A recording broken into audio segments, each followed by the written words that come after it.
जय हिंद दोस्तों, Nikhil stock academy में एक बार फिर से आपका स्वागत है। दोस्तों हम आज टायर सेक्टर से रिलेटेड एक बिजनेस मॉडल के बारे में डिस्कस करेंगे।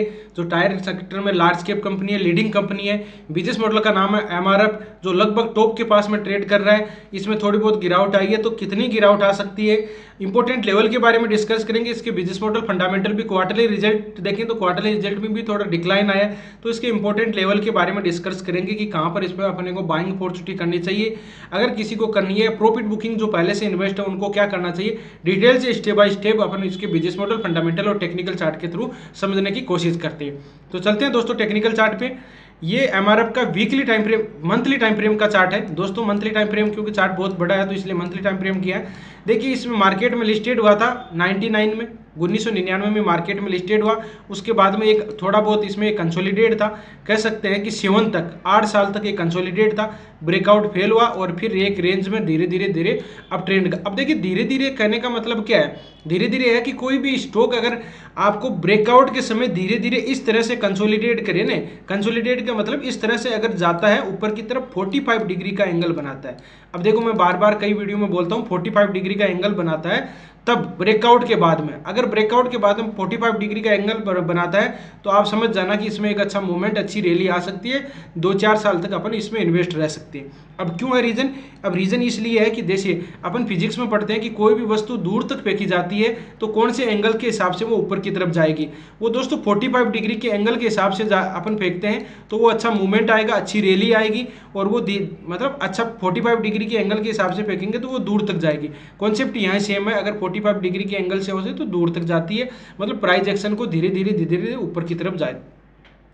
अब इस तरह से अपन मान सकते हैं कि जैसे रनिंग होती है तो आपको अगर 21 किलोमीटर की मैराथन करनी है, 21 किलो हाफ मैराथन करनी है, तो वो बंदा धीरे धीरे इस तरह से जाएगा। जिसको 100 मीटर का स्प्रिंट मारना है वो तो फास्ट दौड़ेगा ना। बस जो स्टॉक 5-5, 10-10% का अपर सर्किट लगाए, मतलब इसको 100 मीटर तक ही जाना है। ये एक साइकोलॉजी पर टाइप का पॉइंट है जो नेचर से जुड़ा हुआ है। आप इसमें बहुत ही अच्छी तरह से काम करती है, आपको आइडेंटिफाई करना है ऐसी चीजें। तो ये हमने देखा कि अप ट्रेंड में क्या, देखो 3 तरह के ट्रेंड होते हैं, अप ट्रेंड, डाउन ट्रेंड और साइडवेज। अप ट्रेंड में हम देखते हैं कि अप ट्रेंड में higher top higher bottom pattern बनते हैं इस तरह से। डाउन ट्रेंड होता है तो डाउन ट्रेंड में lower top lower bottom pattern बनते हैं। डाउन ट्रेंड का ये सिग्नल होता है। और तीसरा होता है एक कंसोलिडेट साइडवेज, कह सकते हैं रेक्टेंगल टाइप का पैटर्न बनता है जहां पर अपने रेजिस्टेंस मिलता है, एक सपोर्ट मिलता है। तो रेजिस्टेंस पर अपने को यहाँ पर प्रॉफिट बुकिंग करना होता है, सपोर्ट पर अपने को बाइंग करना होता है। ये हो गया इसका 3 तरह के ट्रेंड। इसमें बात करें तो देखो एक पहले मैं आपको ट्रेड लाइन ड्रॉ करता हूं, उस ट्रेड लाइन के बहुत ही रिस्पेक्ट कर रहा था, सपोर्ट ले रहा था। तो इस ट्रेड लाइन को हम पहले डिस्कस कर लेते हैं, एक जोन बना लेते हैं। ये देखिए ये जोन टाइप का है इस तरह से। ये देखिए ये ट्रेड लाइन है, थोड़ा बहुत और इसमें और हो सकता है। देखो एग्जैक्ट तो थोड़े बहुत क्योंकि ड्रॉ करने में भी दिक्कत हो सकती है, मतलब थोड़ी गलती हो सकती है। ये देखिए इसमें क्या है कि इस ट्रेड लाइन का यहाँ पर सपोर्ट लिया 2013 में, फिर बाद में 2017 में यहाँ सपोर्ट लिया, फिर बाद में कोविड के टाइम इसने सपोर्ट लिया, कोविड बाद में रशिया यूक्रेन के समय इसने सपोर्ट लिया और फिर ऊपर की तरफ ब्रेकआउट कर दिया। अब देखिए ब्रेकआउट किया तो एक ये क्या था, साइडवेज था। ये डाउन ट्रेंड नहीं बोलते इसको, इसको साइडवेज कंसोलिडेटेड फेज बोल सकते हैं। अब देखिए एक रेजिस्टेंस था यहाँ पर, ये रेजिस्टेंस है और एक ये जोन बना लेते हैं, जोन टाइप का, ठीक है। तो ये यहाँ पर एक रेजिस्टेंस था, यहाँ पर रेजिस्टेंस लिया, यहाँ पर रेजिस्टेंस पे हम डिस्कस करते हैं कि किसी भी स्टॉक को बाय करता है तो पहली बार जो रेजिस्टेंस को वीकली मंथली टाइम फ्रेम में पहली बार टेस्ट करता है तो वहां पर बहुत ज्यादा पॉसिबिलिटी बन जाती है कि वहां से रिवर्स होगा। अगर 3 बार टेस्ट कर लेता है, तीसरी बार ब्रेकआउट होता है तो पॉसिबिलिटी बन सकती है। हमें पहले वीडियो में भी डिस्कस करते हैं। देखिए यहाँ पर इसने सेलिंग टीआरसीपी दिया, मंथली टाइम फ्रेम का selling TRCP shooting star candlestick pattern है। फिर नीचे की तरफ आया, फिर यहाँ पर बाइंग टीआरसीपी मिला, कौन सा, ग्रेव स्टोन डोजी मिला, यहाँ शूटिंग स्टार मिला। फिर देखो इसने ब्रेकआउट किया, ब्रेकआउट किया, प्राइस सस्टेन हुई, फिर वापस आया। अब वापस आया तो इसी को बोलते हैं ब्रेकआउट और पुल बैक पैटर्न। एग्जैक्ट जहां पर रेजिस्टेंस था एग्जैक्ट वहीं पर सपोर्ट लिया और इस ट्रायंगल पैटर्न को एकदम ब्रेकआउट किया था। ब्रेकआउट के बाद में आप देख सकते हो चार्ट में कि इसमें पुल बैक पैटर्न आया था। एक मॉर्निंग स्टार फॉर्मेशन भी बोल सकते हैं और दूसरी कैंडल स्टिक पैटर्न बोले तो बुलिश इनगल्फिंग पैटर्न भी ये आपको दिखाई दे रही है, आप देख सकते हो इसको। अब इसमें अच्छी रैली आई। अभी प्रेजेंट टाइम की बात की जाए तो एक रेजिस्टेंस, कोई भी इसका रेजिस्टेंस नहीं है वैसे, लेकिन यहाँ पर एक सेलिंग टीआरसीपी अपने को दिखाई दे रहा है। अगर ये मंथली टाइम फ्रेम में, इसमें ध्यान दीजिए, इस एक तो ये पहले ग्रीन कैंडल है, एक ये डोजी कैंडल है, ठीक है, डोजी कैंडल है और ये रेड कैंडल है। ये तीनों कैंडल का फॉर्मेशन होता है इवनिंग डोजी स्टार फॉर्मेशन। मैं बता देता हूँ क्या होता है इवनिंग डोजी स्टार फॉर्मेशन। एक अप ट्रेंड होता है, अप ट्रेंड में यहाँ पर एक ग्रीन कैंडल आपको दिखाई देगी, ठीक है, ग्रीन कैंडल, और फिर बाद में यहाँ पर दूसरी एक डोजी टाइप की कैंडल होगी, वो गैप अप ओपनिंग, ये क्लोजिंग होगी, उससे गैप अप ओपनिंग होती है, ये ग्रीन भी हो सकती है, रेड भी हो सकती है। और थर्ड कैंडल होती है, वो कैंडल होती है रेड कैंडल, जो यहाँ पर बनती है उसको बोलते हैं रेड कैंडल। ये तीनों कैंडल के फॉर्मेशन को बोलते हैं इवनिंग डोजी स्टार फॉर्मेशन। अब देखिए एग्जैक्ट माने तो इस तरह की कैंडलस्टिक पैटर्न बनी है। अब इस लो को, ये जो ग्रीन कैंडल लो बना हुआ है, या इस रेड कैंडल का जो भी लो होगा, लेकिन ग्रीन कैंडल अगर ये पहले क्लोज हो जाती है तो रेड कैंडल का लो होगा, इसको अगर नीचे की तरफ ब्रेक डाउन कर दे तो इसमें बाइंग अपॉर्चुनिटी बन, मतलब कहने का मतलब इसमें सेलिंग प्रेशर आ सकता है। अपने को तो सेल तो करना नहीं है, लेकिन इसमें सेलिंग प्रेशर आ सकता है, इस चीज़ का आप ध्यान दे सकते हो। दूसरी चीज़, इसमें एक और पैटर्न बन रहा है, उसको भी समझ लेते हैं। ये देखिए ग्रीन कैंडल है और ये रेड कैंडल है, तो इस दोनों कैंडल को फॉर्मेशन को क्या बोलते हैं, इवनिंग डोजी, सॉरी इसको बोलते हैं बियर सिंह इनगल्पिंग पैटर्न। अगर ये इस मंथ में, ध्यान दीजिए, इस मंथ में अगर यहाँ पर आपको ये कहीं भी क्लोज हो जाए और फिर इस रेड कैंडल के लो को ब्रेक कर देता है, तो गिरावट आने की पॉसिबिलिटी मतलब 80-90% बन जाती है। कितनी करती है, काम करती है, ठीक है। तो ये इस तरह से अपन स्टॉक में देख सकते हैं।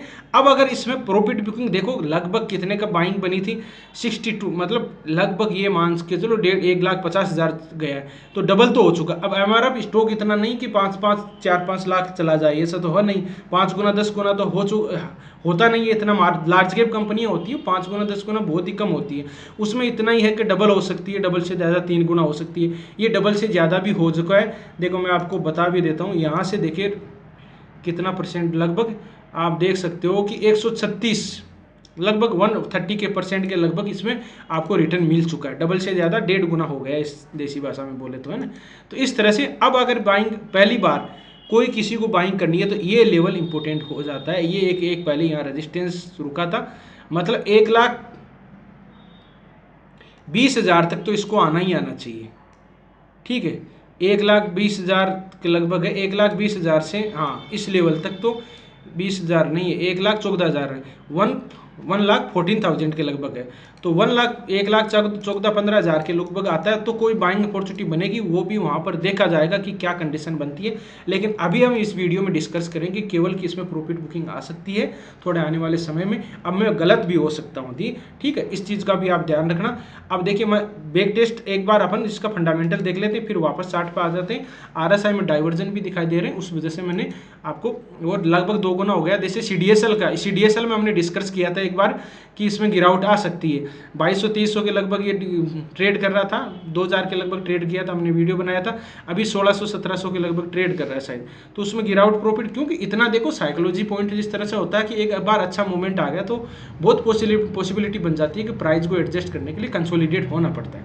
अब देखिए इसे MRF है जो टायर का मैन्युफैक्चरिंग करती है, सबको पता है, इसमें ज़्यादा बताने की जरूरी नहीं है। पैसेंजर कार है, बाद में 2 व्हीलर कार है, फार्म जो एग्रीकल्चर इंडस्ट्रीज में यूज में किया जाता है, ट्रैक्टर होते हैं उनके भी है, ट्रक के भी मैन्युफैक्चरिंग करते हैं, तो सबका ये MRF का है। आप जाके सबको इसको बिजनेस मॉडल के बारे में ज़्यादा, ये इसका MRF का फुल मद्रास रबर फैक्ट्री है, तो इसके बारे में भी आपको पता देख सकते हो ना, ये क्योंकि MRF का पता नहीं रहता, कहीं लिखा हुआ नहीं होता, इसलिए ये मद्रास रबर फैक्ट्री है। मार्केट कैप की बात करें तो 56,068 करोड़ का मार्केट कैप है। करंट प्राइस की बात करें तो 1,32,236 है, 1,32,236 इसकी प्राइस है। हाई गया है 150 के लगभग और 81 इसका लो गया। स्टॉक पी 27 है, ROC इसका 7% है, ROE इसका 4% है, फेस वैल्यू इसकी 10। अगर स्प्लिट हो जाता है, अब देखो मेन चीज़ ये है ना, स्प्लिट नहीं हुआ, जैसे दूसरा बालकृष्ण इंडस्ट्रीज वो स्प्लिट हो गए, तब इसमें आपको फेस वैल्यू भी कम हो तो क्वांटिटी भी ज़्यादा हो तो प्राइस भी टूट जाती है। लेकिन ये देखो फेस 10 ही है, तो इसीलिए ये मतलब प्राइस को तोड़ा नहीं है, सीधी सी बात, ये समझ। ये लीडिंग कंपनी है, पहले बालकृष्ण इंडस्ट्रीज थी, अभी ये इसमें अच्छा मूवमेंट आया।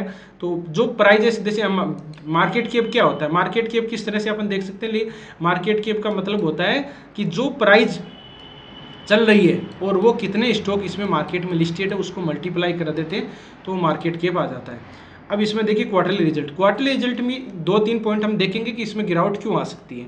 हमने एक तो चार्ट पे देखा सेलिंग टीआरसीपी बन रही है, बनी नहीं है, ध्यान रखना एक बार। सेल देखेंगे, एक्सपेंडिचर और नेट प्रॉफिट। जून सितंबर दिसंबर की बात की जाए तो जून में देखिए 61 64 40, बाद में सितंबर की 62 17 और बाद में दिसंबर की 61 62।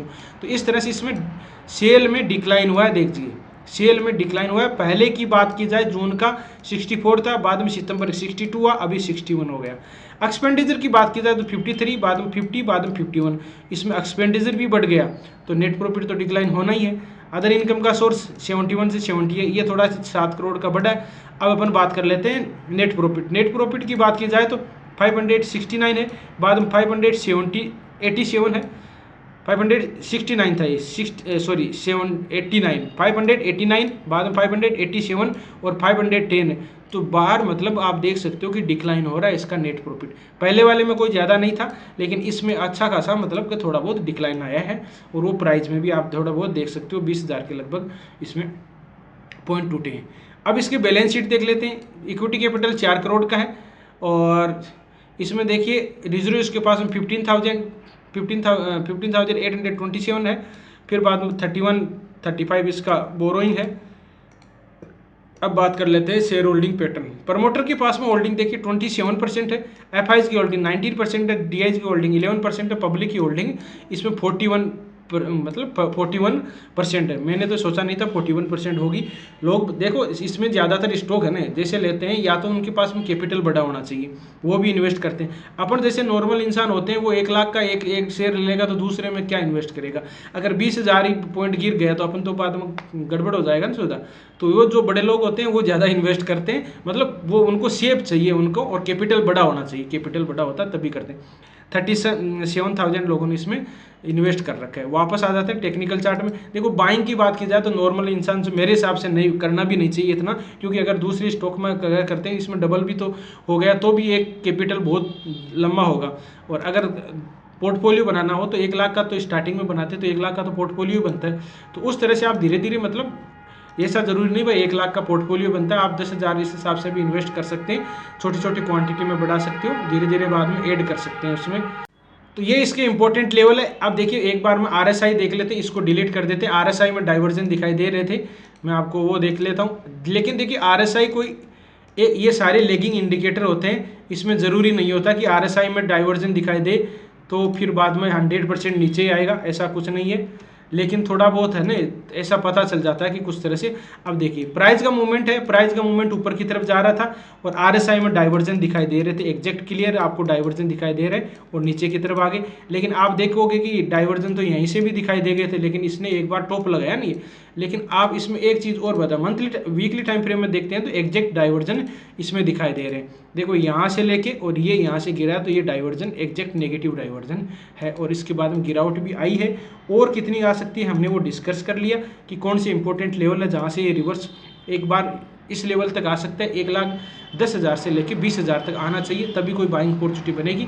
नहीं तो इसमें अभी प्रेजेंट टाइम की बात की जाए तो कोई भी बाइंग अपॉर्चुनिटी नहीं बनेगी। प्रॉफिट बुकिंग जरूर इसमें, इसके बाद में प्रॉफिट बुकिंग आ सकते हैं। जिस हिसाब से आप स्टॉक में इन्वेस्ट हो उस हिसाब से लेवल के बारे में डिस्कस किया, तो उस हिसाब से अपनी रणनीति बना सकते हो। वीडियो अच्छा लगा, कंटेंट अच्छा लगा तो वीडियो को लाइक कर सकते हो, दोस्तों के साथ शेयर कर सकते हो। जिन मेहमानों ने अभी चैनल को सब्सक्राइब नहीं किया वो चैनल को सब्सक्राइब कर सकते हैं।